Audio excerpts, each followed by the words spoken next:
trouble and vanish in thin air. Oh, jingle bells, jingle all the way. Oh, what fun it is to live with only stop away. Hey, jingle bells, all the way. Oh, what fun it is to live with only stop away. Oh, what fun it is to live with only stop away.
Good morning, precious December Buddhas and Bodhisattvas. Welcome to the December family service. Let's begin by standing and making 3 deep bows or prostrations. But as we stand, we always smooth out our mats and fluff up our cushions.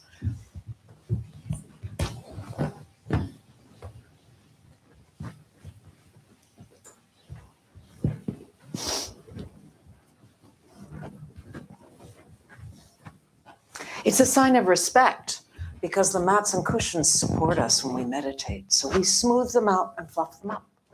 So now we'll begin the service with 3 prostrations. If your body doesn't let you do prostrations, then just do 3 deep bows.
Now please be seated.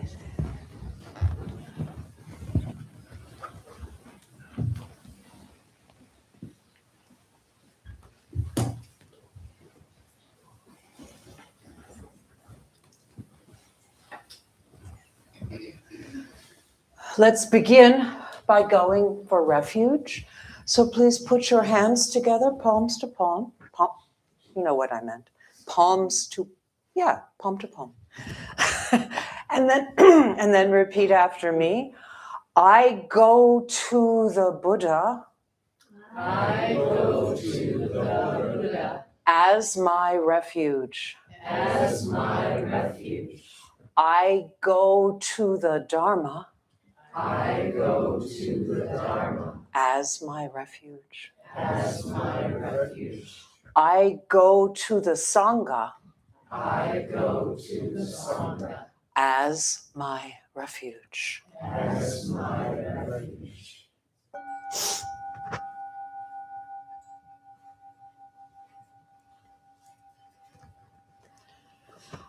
Now we'll sit very quietly for a little bit. So arrange yourself for meditation. Hands in your lap, or if you know the mudra, hold the mudra. And I will ring the bell.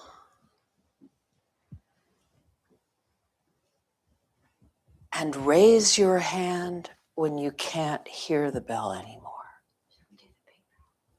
Oh, I won't ring the bell. Ma'om will ring the big bell. Raise your hand when you can't hear it anymore.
Good morning, Winter Buddhas.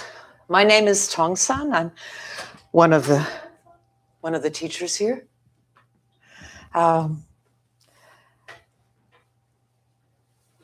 It's a beautiful cold day. And I have a story for you that's a good story for a cold day.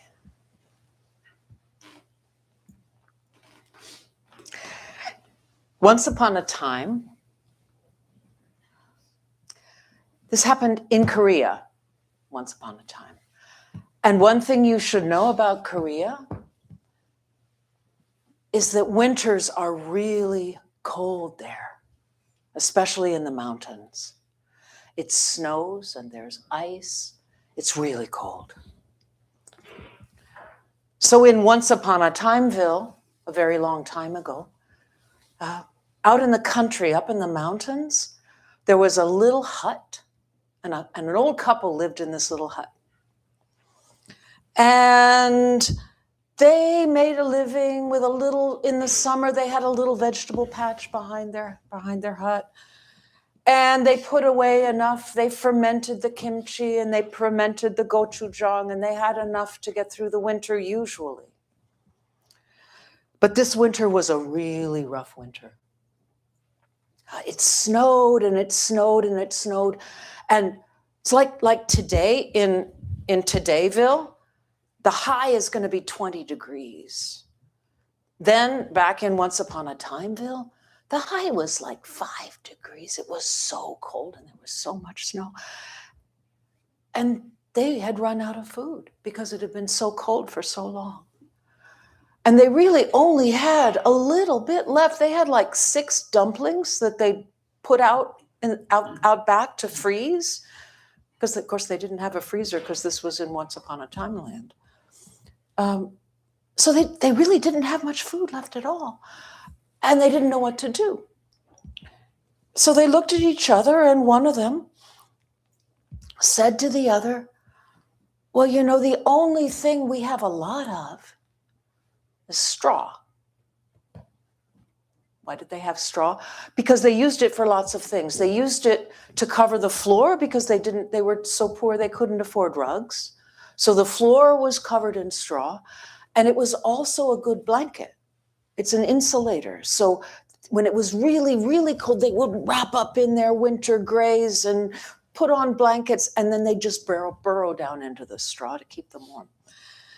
So they had a lot of straw. That's all they had. So one of them said to the other, okay, this is all we have. Let's use the straw to make hats. You know, the kind of conical hats that they wear in East Asia, made out of straw. So that's what they did. So all night they sat up, braiding the straw and bending it and twisting it and sewing it together to make hats. And what they thought they were going to do was go to town, because the next day was going to be market day, and they would either try to sell the hats or trade them for food. So they stayed up most of the night, and they were able to make 5 hats. So in the morning, they took off down the hill to go to town. And it was hard going. The path had been cleared pretty well, but still, you know, they were getting on in age, and they were carrying these 5 hats. So they got to town, and all the places in the market were taken. So they kind of sat on the curb with their hats, and another market person let them sit next to their fire to keep warm. And the market came and went, and nobody was interested in hats. They had their hats. And the couple, they offered to do work in exchange for food, and somebody shared some lunch with them, but nobody wanted their hats. So at the end of the day, they were disappointed, and they packed up their hats and headed home, back up the hill to their little hut. And as they were going up the hill, along the way, there was a little roadside shrine. And you should know that these are common in Korea, especially out in the country, a little roadside shrine with a statue of Jijang Posal. You were singing about Jijang Posal just a little while ago. Jijang bells. That's the same as Jijang Posal. And so they stopped. There was a little shrine with a little statue of Jijang Posal, looking very much like this little statue right here. And they stopped and made bow, and they both looked at the statue, and the statue was up to its waist in snow. And one of the people said to the other, well, you know, he's okay because he's got a robe. You can see this statue has a robe. But his shaved head, he's got his little shaved head out there in the snow. He must be very cold. And then they looked at each other and said, we have a hat. And they said, that's a good idea. So they put one of the hats on Jijang Posal, and they made bow. And then they went along their way. Then there was another little shrine on the way to their house with another little Jijang Posal. And this one was buried up to its chest in snow. And its little shaved head was sticking out. And they stopped and they made bow and they thought, well, we have these hats. We don't need them.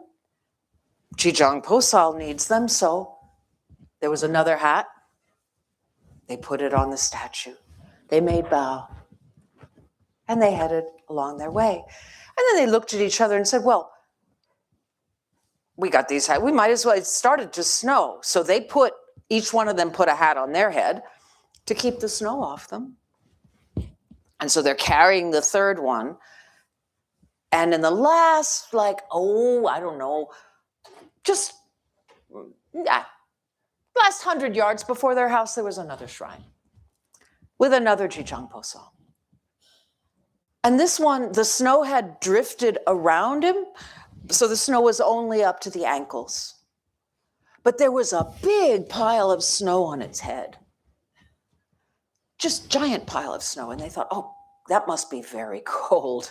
So one of them dusted off the snow and they polished the little shaved head. And then the last of their hats, they put on the Jijang Posal, just like that. And they made bow. And they headed home. And they had exactly 4 frozen dumplings left. So they heated up the frozen dumplings on the fire and they melted some snow. And they had dinner. And they went to bed. And the next morning, they were asleep and they were awakened by a knocking at the door.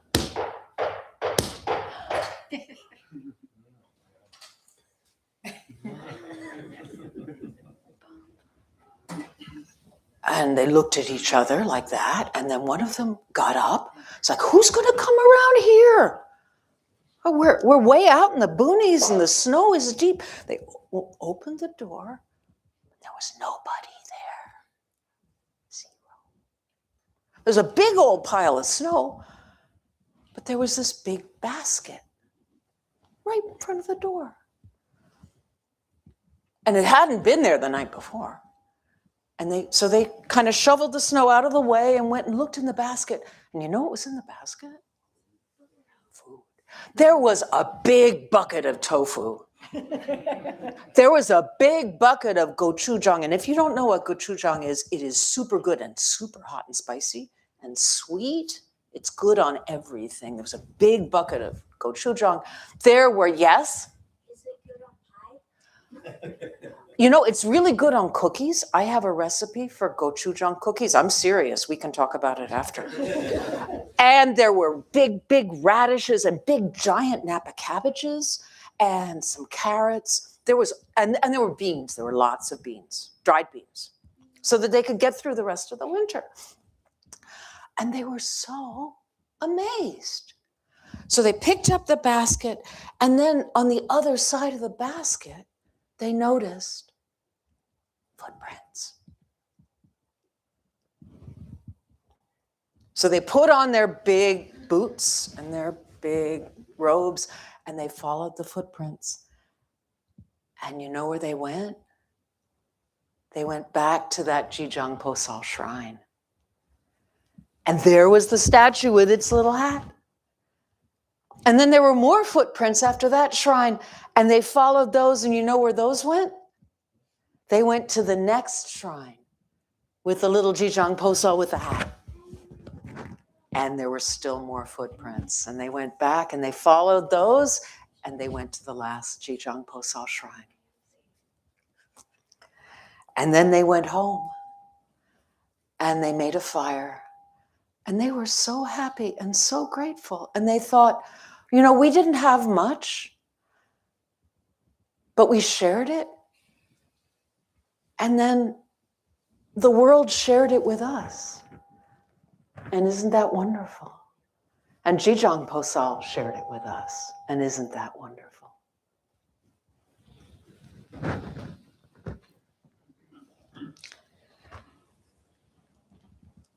So now I want to teach you a little chant for Jijang Posal. You remember the 8 teachers chanting? Well, this is all of us chanting. And I want to teach you a chant of the name of this bodhisattva, this little creature here who helps people, helps beings really. Okay, so please say after me, Qijang, Qijang, Posal, Posal, Qijang Posal. Qijang, Posal. I will start the chant, and when you figure it out, just throw your voice in. It goes like this. Qijang Posal, Qijang Posal, Qijang Posal, Qijang Posal, Qijang Posal, Qijang Posal, Qijang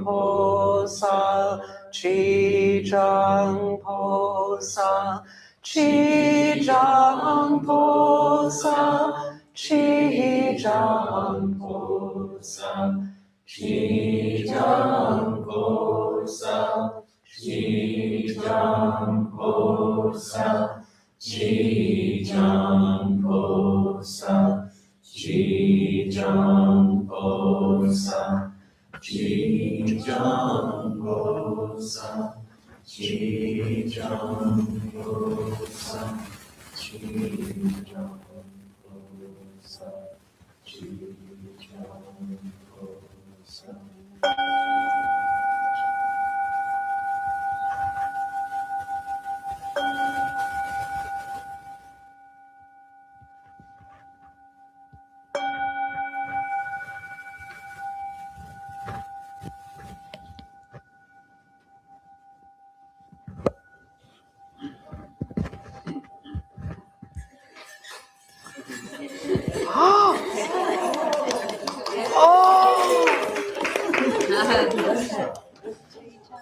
Thanks for the hat, Aju. Who do you think this is? That's Qijang Posal. Thanks for the food, Qijang Posal.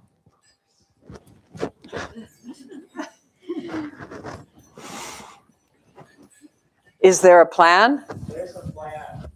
Okay, so all of the kids, instead of going outside today, because it's very cold outside, we're gonna go into the Sangha house, the big building that is across the garden, and we'll be meeting in the top floor. So as we leave this room, we'll chant Ma'um, and when you get to the other building, take off your shoes and come right upstairs.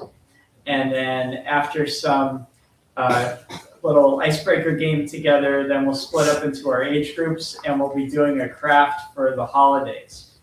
Parents are welcome to either stay with their kids during that time or to go with Mosamsam. Mosamsam is over here in the corner.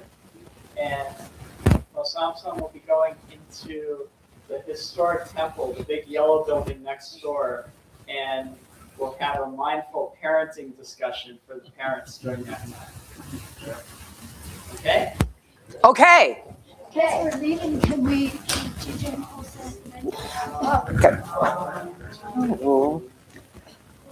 Could we chant Qijang Posal instead of Ma'um? Okay.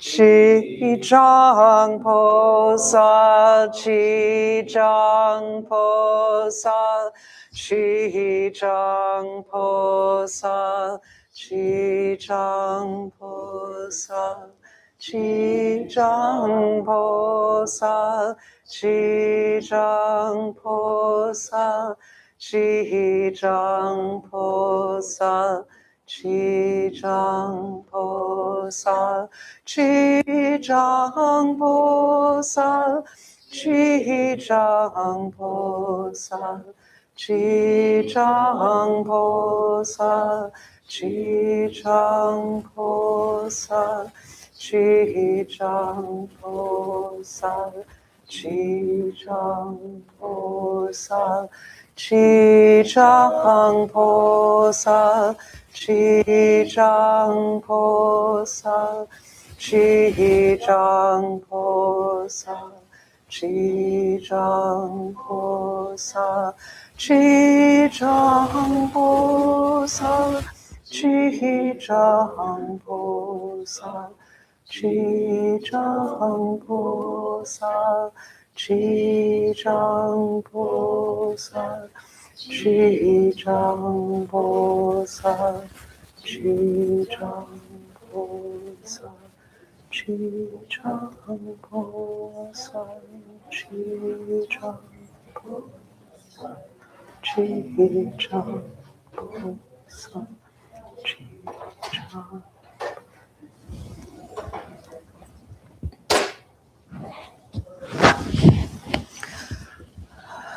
Let's sit in meditation.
please stand, and as you stand, smooth out your mat and fluff up your cushion, if applicable.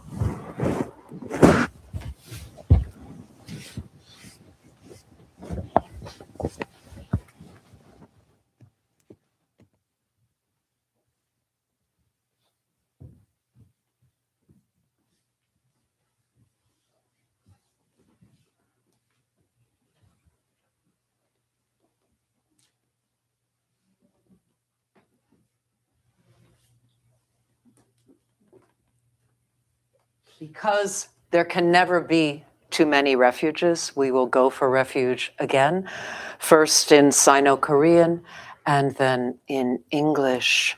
The Sino-Korean is a chant. If you have not chanted this before, don't worry.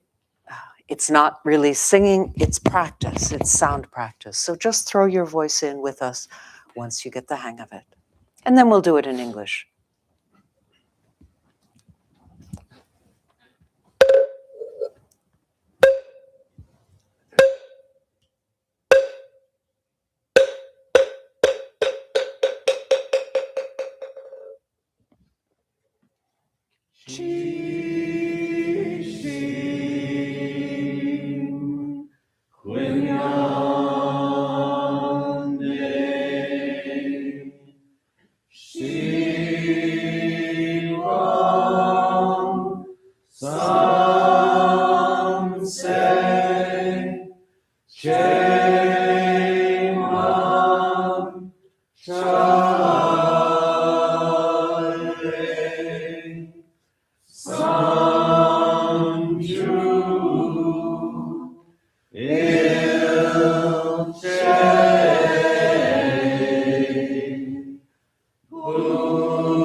And now in English, please repeat after me.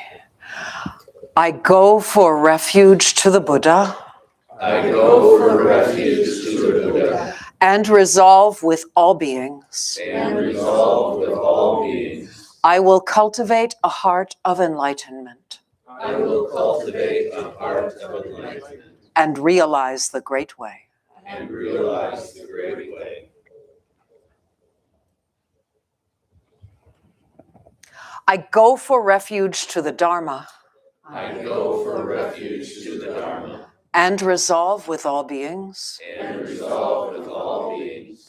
I will penetrate the teachings I will penetrate the teachings and uncover oceans of wisdom. and uncover oceans of wisdom.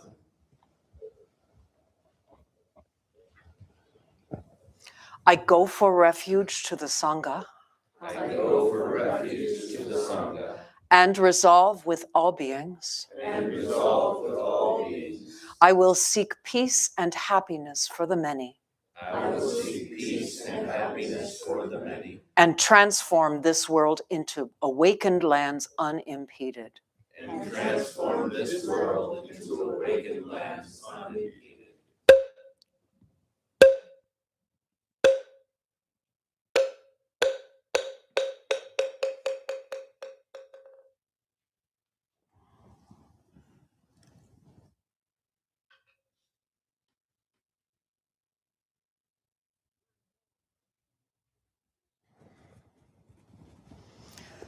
And now a brief recognition of our ancestors. On this 14th day of December in the year 2025, we acknowledge that this land where our temple buildings stand has been the home of native peoples, the Potawatomi, the Odawa, and the Ojibwe, the Council of the Three Fires, and also of Black Americans. We know that this neighborhood used to be a historically Black neighborhood during times of legally sanctioned racial oppression and segregation. For our own awakening and for the awakening of all life, may the benevolent energies of our meditation, chanting, and full presence here this morning at this service extend to all beings on this planet and throughout time and space. May there be deepening of our interbeing. May peace prevail and wars cease.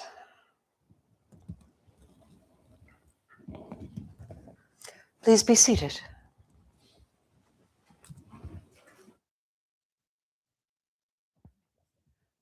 And you know what? You don't have to sit so far away.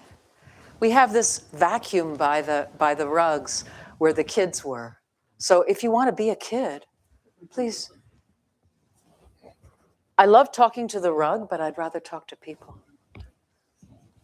Thank you.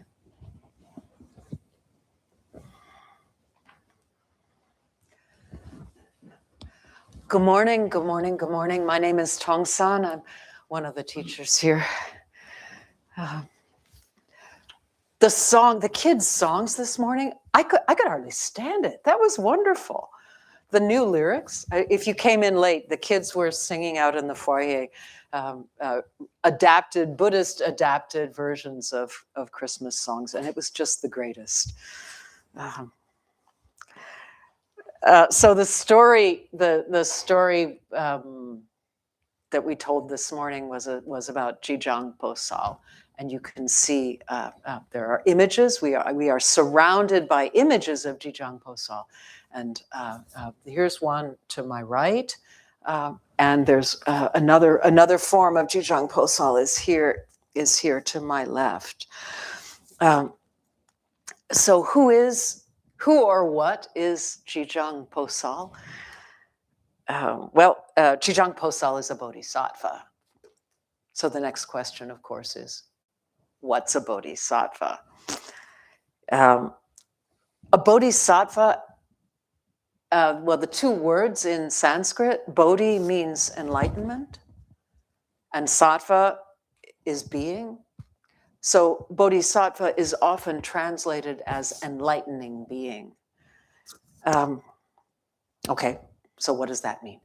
The bodhisattva is a deeply countercultural figure in our culture right now. Let me explain why. In our culture right now, many of us are taught that we're aiming for promotion. Like we want to get promoted, we want to make partner, we want tenure, we want promotion, we want that raise, we want the brass ring. The bodhisattva is a being According to the teachings, a bodhisattva is a being who stands on the threshold of enlightenment, which many of us, as we're coming up, we think of enlightenment as the brass ring. Like that's what we practice for, right? We want to get enlightened. We want promotion. We want to get promoted. We want tenure. We want to make partner. We want to get enlightened. So the bodhisattva is a being who stands on the threshold of enlightenment and says, no, thank you. Not until all beings can be enlightened with me will I accept promotion, tenure, partner, the brass ring. So according to the teachings, the bodhisattvas, they're born again and again and again, and helping beings, liberating beings again and again and again. And they're going to keep doing that until we can all be enlightened together. That's huge. The commitment to ending the suffering of all beings is really, it's beyond our imagination how huge that is. They vow, all beings, one body, I vow to liberate. In Zen, the bodhisattva is our model. They're a little bit like saints in Catholicism, but they're much more intimate. They're much closer to us because we aspire in Zen to be bodhisattvas, all of us. We understand ourselves to be on the bodhisattva path. So if not total bodhisattvas now, on the path and really practicing, developing that bodhisattva nature. So we're bodhisattvas in training, all of us.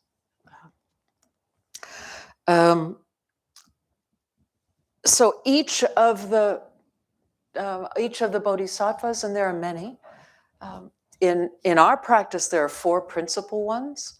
Each one of them has characteristics that we can aspire to cultivate ourselves. In ourselves, they function kind of as models. So this is a bodhisattva on my left, this golden person here. This is in Korean, Kwanseum Posal, in Sanskrit, Avalokiteshvara. The manifestation, the personification of compassion. This is Chijang Posal on my right, on your left if you're facing the altar, Chijang Posal, and this is Chijang Posal 2. Chijang Posal is a great vow bodhisattva, and the vow that we're taught that Chijang Posal made was to protect the vulnerable, especially children and travelers.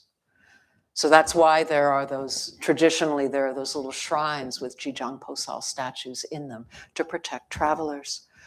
Chijang Posal also eases the transition between birth and rebirth. And the great vow of Chijang Bodhisattva is to liberate all beings from all of the realms. In Buddhism, the traditional Buddhism, there are 6 realms of existence. And Chijang Posal is represented. If you notice, this statue here is holding a staff. And if you look at the tippy top of it, there are rings. There are 6 rings. And those rings represent the 6 realms that Chijang Posal has vowed to liberate beings from.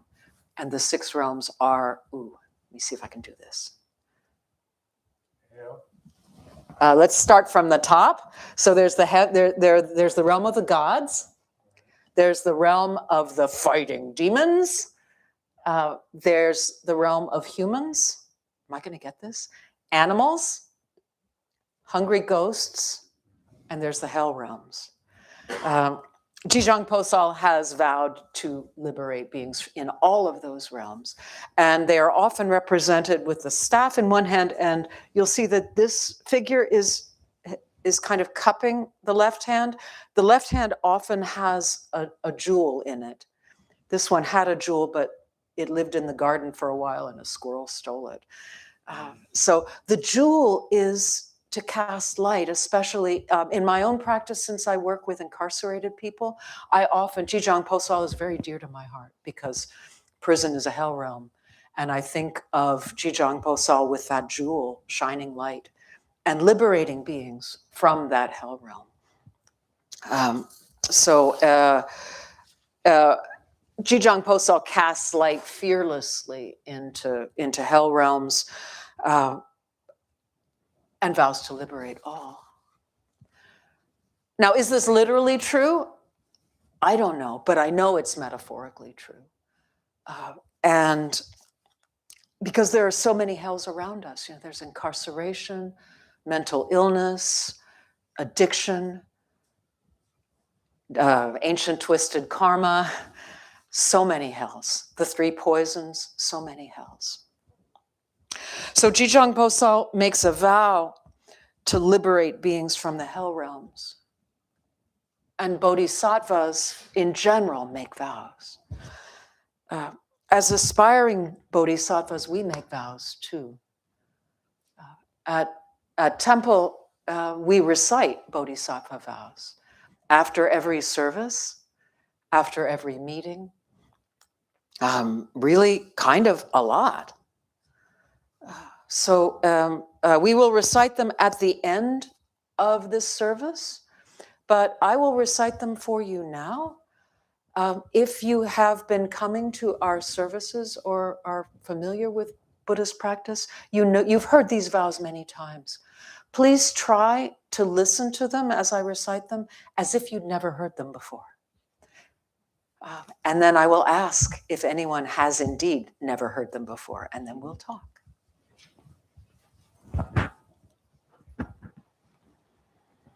All beings, one body. I vow to liberate. I vow to liberate. Blind passions, one root. Blind passions, one root. I vow to terminate. I vow to terminate. Dharma gates, one mind.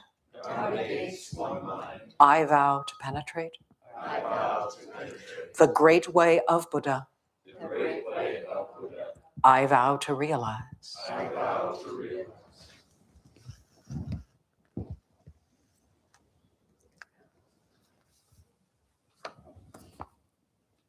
Is anybody a first timer on those vows? Has anyone never heard those vows before? What do you think? You made them. What are you going to do now?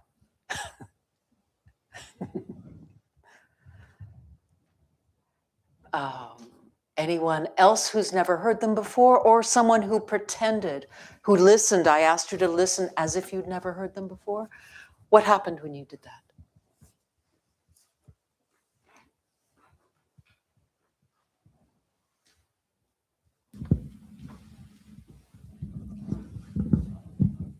Wondered if you could do it. Would you say it again into the microphone? Oh, sure. Yeah.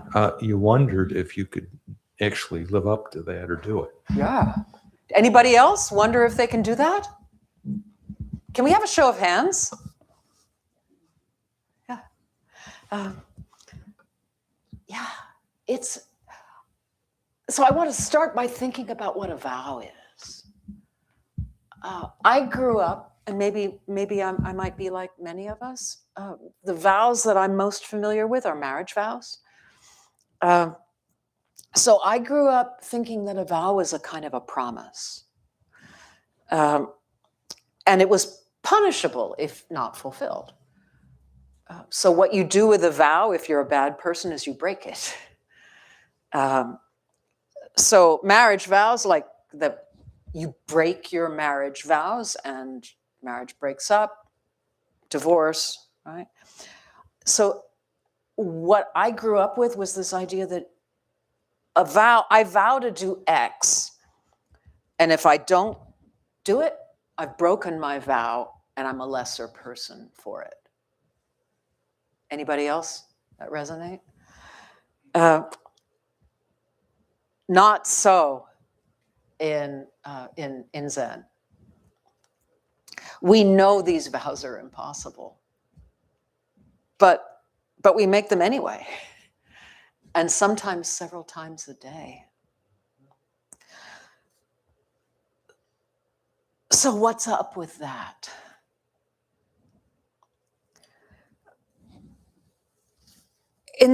I'd like to just kind of walk through each one of them with you and let each one of them sink in, and maybe we can talk a little bit about each one of them. And then maybe try to draw some conclusions about what it would be, why we vow to do these impossible things. So the first one. So I will remind you of the first one, and then I'll ask you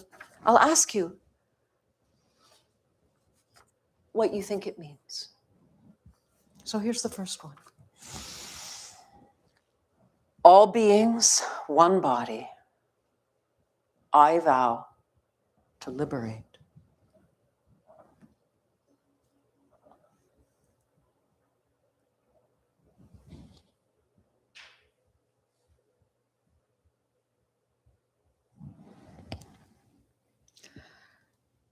Okay, no, please note, it's not, I'll give it my best shot.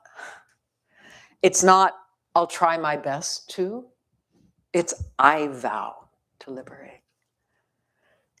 And it's all beings, one body. What does that mean to you? Can you do the microphone? This is not a quiz. This is really like from your heart. When you say that, when you feel that, when you take that into your body, what does it mean? All beings, one body.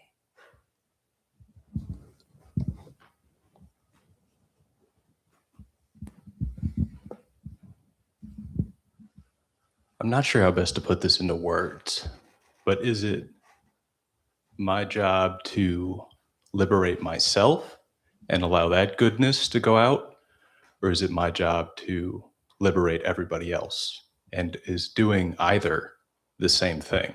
Like in this lifetime, I'll liberate myself. In the next lifetime, I'll liberate whoever I am at that point, because it's a reoccurring thing. They vow to not engage with enlightenment until everyone's enlightened, but they would have to get everybody there. And it's like a teacher. Yeah.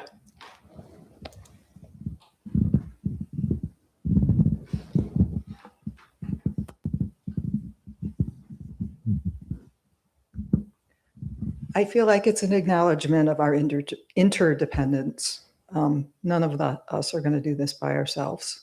We're going to do this as a group. We are all beings, one body.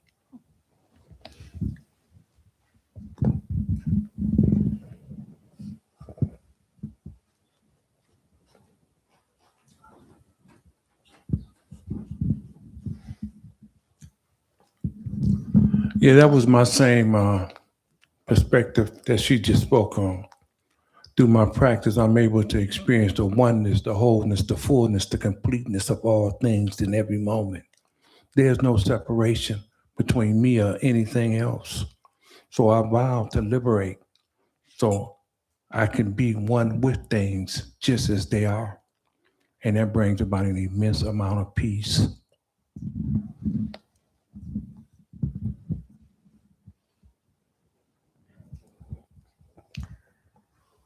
And we're liberating from what?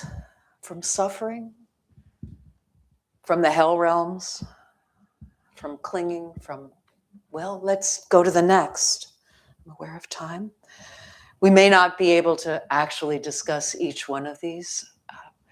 The storyteller got a little carried away, I'm afraid. But as we go through, I would like you to imagine, like, what does it mean to make that vow and really mean it?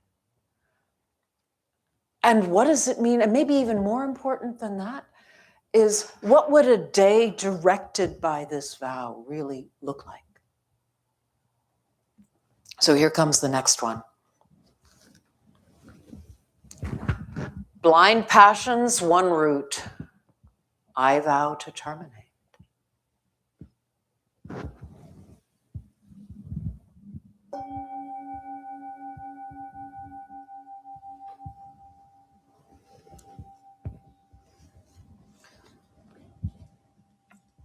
Blind passions, passion means suffering. And blind passion's one root. When I hear that, I think of the one root being the three poisons: greed, hatred, and delusion. That's where all our suffering comes from. So how do I uproot them in myself? I'll just ask you these questions and maybe plant them as seeds for you to practice with during the week. How do I uproot them in myself? And what would a day directed by this vow look like? I feel greed, hatred, or delusion rising up in myself, and I notice it. And I try to replace it with its opposite. So when I can feel greed arising or clinging, I try to replace it with generosity, with open-handedness.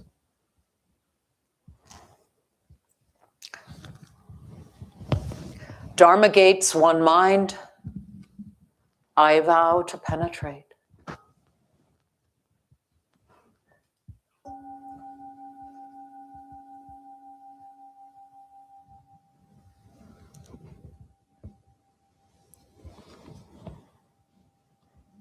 Dharma gates. I wish I could hear what you all, I wish I had time to hear what you all think about Dharma gates, but I don't. So I'm going to tell you what I think of when I think of Dharma gates. I'm aware of, during the day, passing through moments that challenge me and that teach me. Or moments where I just stop and think, wow, that's beautiful. I think of those as Dharma gates. Moments when I feel that there's that I'm being taught something, that I'm learning something. And I'm really aware in myself, especially of the Dharma gates of difficult situations, that I don't want to walk through those gates. It's like, no, close that door. I'm like, no, I don't want to go there, not me. And this, if I'm living this vow in the day, I walk through the gate so that it can teach me what it needs to teach me. So I think that's what the I vow to penetrate, the gates I vow to penetrate. I vow to learn from this. And then finally, the great way of Buddha, I vow to realize.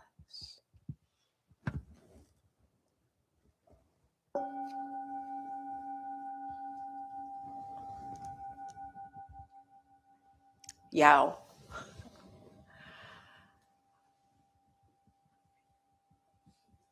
Realize here meaning to make real. You know, we use the word real, like I realize this, realize that.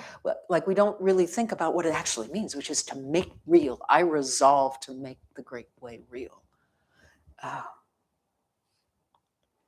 And then, of course, the question is, what would a day directed by this vow look like?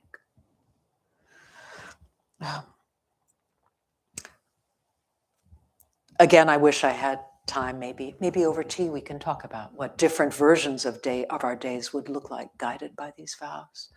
But I wanted to think in closing with you about the impossibility. They are impossible. And like the Bodhisattva, they're countercultural. Right?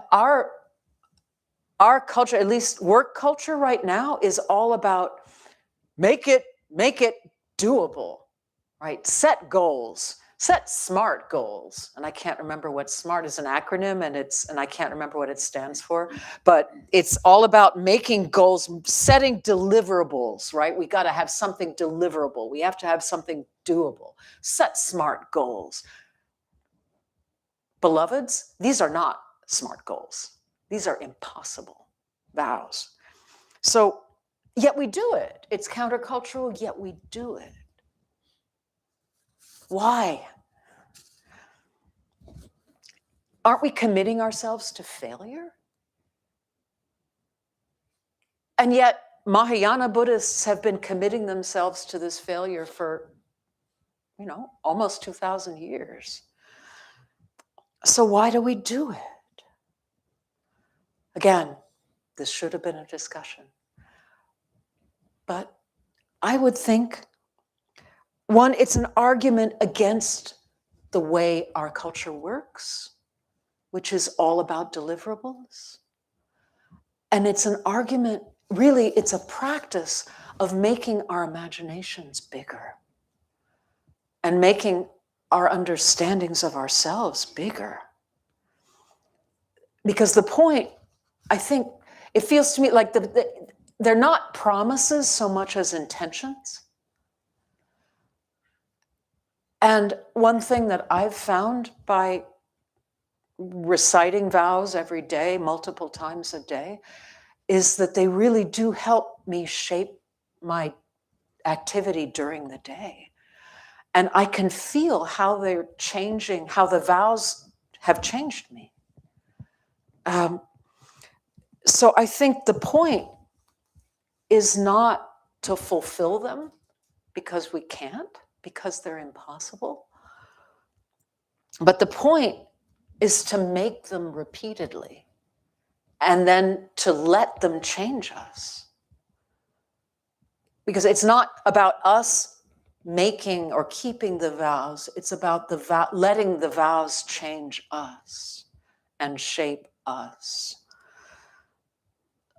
The simple act of making the vows and then the small acts of trying to live directed by them changes us. And that's why it's called the Bodhisattva path.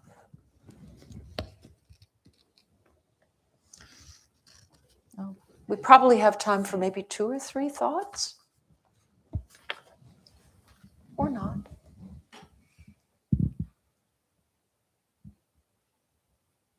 Questions?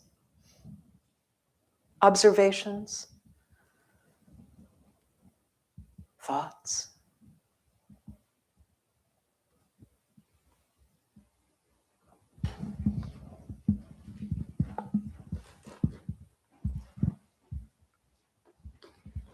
When you're talking about the vow that involves one root, you mentioned uprooting instead of terminating. I was curious if you were seeing uprooting as sort of another form of terminating. Yes, I do, and I don't remember using the word uprooting, but I have thought of it in that way, yes. Uprooting to plant something else, right? That's one of the beauties of the Buddha's teaching, is not just this is bad, but this will make you suffer, so do this instead. So uprooting and planting something different.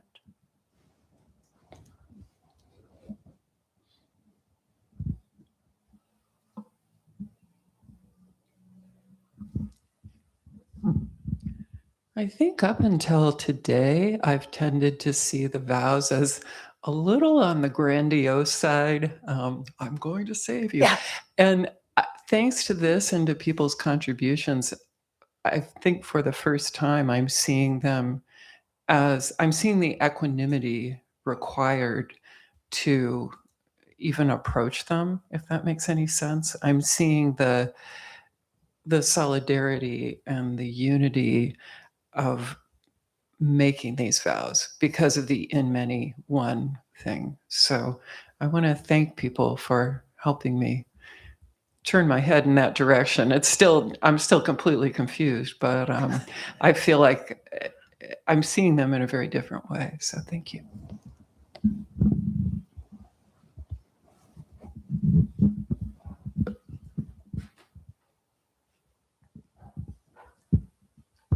Again, thank you for the talk.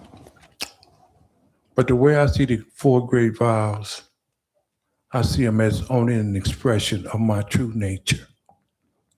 And I'm able to express my true nature by living according to the 4 great vows daily. And it brings an immense amount of peace and joy to my heart.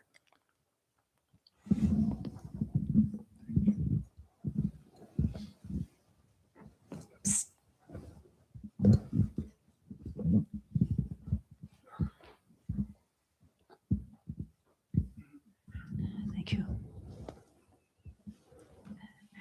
The Mahayana vision of the universe is called Indra's net. It's a beautiful vision of a net that has a jewel where each of the strings meet. And so it's a mass web of jewels which all reflect each other. And if one part of the net is touched in the most gentle way, it vibrates out. It vibrates in. And so the vows seem huge and impossible, but it's about the gentle, in the moment,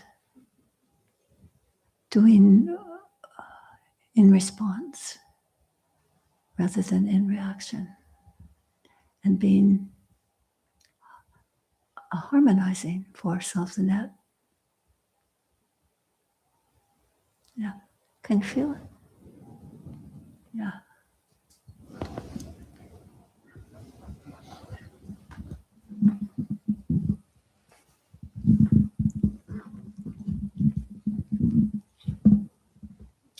I think you can do it.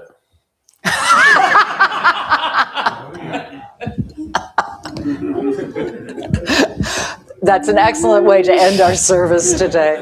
We're going to end, of course, with the 4 great vows. So please smooth out your mat and cushion as you stand, fluff up your cushion, and we will end with the 4 great vows and 3 formal bows. Vows and bows, vows and bows. That's what we do.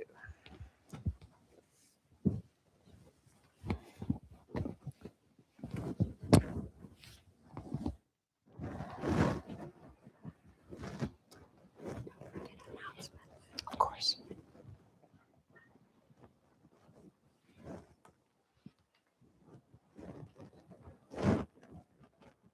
All beings, one body. All beings, one body. I vow to liberate. I vow to liberate. Blind passions, one root. Blind passions, one root. I vow to terminate. I vow to terminate. Dharma gates, one mind. Dharma gates, one mind. I vow to penetrate. I vow to penetrate. The great way of Buddha. The great way of Buddha. I vow to realize. I vow to realize. I have a suggestion. Let's do it again, and after each one, yes, we can. Okay. I like that. All beings, one body. All beings, one body. I vow to liberate. I vow to liberate. Yes, we can. Blind passions, one root. Blind passions, one root. I vow to terminate. I vow to terminate. Yes, we can. Dharma gates, one mind. Dharma gates, one mind. I vow to penetrate. I vow to penetrate. And then Yes, Yes, we we can. can. Where are we now? The great way of Buddha. The great way of Buddha. I vow to realize. I vow to realize. Yes, we can.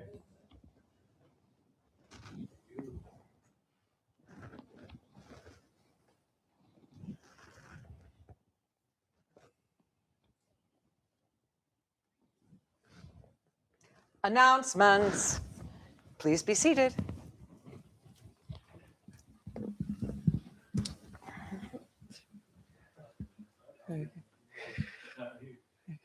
So good morning, Bodhisattvas. Good morning. So who is here for the first time today? I think, oh, wonderful. Welcome. And we hope that we see you back another time soon and on a regular basis too. So public services are offered every Sunday at 10 a.m. and families are especially welcome on the second Sunday of the month, which is today, for family service. And the next one of these will be on January 11th. Please also join us for Together Action every Saturday from 3 to 5 p.m. And this is a time when we take care of the temple, and we do work practice both outside and inside. So please know that you're all invited to join us on Saturdays at 3. As we approach the end of 2025, we warmly invite you to attend some special events. One of those is the year-end candle lighting service, which is called the Kindling Light of Wisdom Mind. And that will take place on New Year's Eve from 8 to 10 p.m. And this is an opportunity to take stock of one's life and to greet the new year in contemplation and reflection. So please consider joining us. It's a great way to bring in the new year. And I hear we have, what is it called? Flash paper? Flash paper. So, and you can burn your defilements. It's pretty cool. They come back though. Yes, we can. That's why we burn them. Yeah. We also have a special New Year's Day service on the 1st at 11:30 a.m. And then later in January, on January 23rd, beginning at 8 p.m., we have a special Buddha's Enlightenment service. And this is a service where we sit all night until 4 a.m. And so please consider joining us. And there's always some dedicated people who stay till 4 a.m., but you can also come for the beginning part too. So it's a really beautiful service as well. And beginning on January 3rd, beginning in January, on the 3rd Sunday of every month, from 2 to 3:30 p.m., there will be a special service called the Uposatha Observance. And this is a special service to open our hearts, unburden ourselves of guilt, and strengthen our ongoing relationship with the Buddha's precepts. So the first of these will be offered on January 18th. And if you have any questions, you can reach out to Mosamsam or speak with one of the teachers here. Also in January, all of our normal events will resume, and that is yoga on Tuesdays at 6:30, the Lotus Sutra Study Group at 7 p.m. on Tuesdays, Qigong with Sumantra on Mondays at 6:30. Meditation class begins January 8th from 6:30 to 8:30 p.m. And the next overnight meditation class is offered February 6th and 7th. And when you go out into the foyer there are sign-up sheets for all of these classes. And we also have an online Sangha that meets Sunday nights at 7 p.m. And finally, the temple is entirely supported by your kind and generous donations of both time and money. And there's a fishbowl out in the foyer. So that concludes the announcements. And I hope you'll join us for tea in just a few minutes. And yes. Dharma will meet at noon today in the historic Buddha Hall, the big yellow building right next door. Thank you. And please, as we put the room to bed, do we want to clear away the mats? So the mats that are touching the the mats that are touching the rugs stay in place. All the other ones, the mats need to be stacked. The mats on this side need to be stacked in that corner, and the cushions in the little shelf. And on this side, the mats are stacked in this corner, and the cushions with them. Thank you. And of course, you will smooth your mat and cushion if it stays here.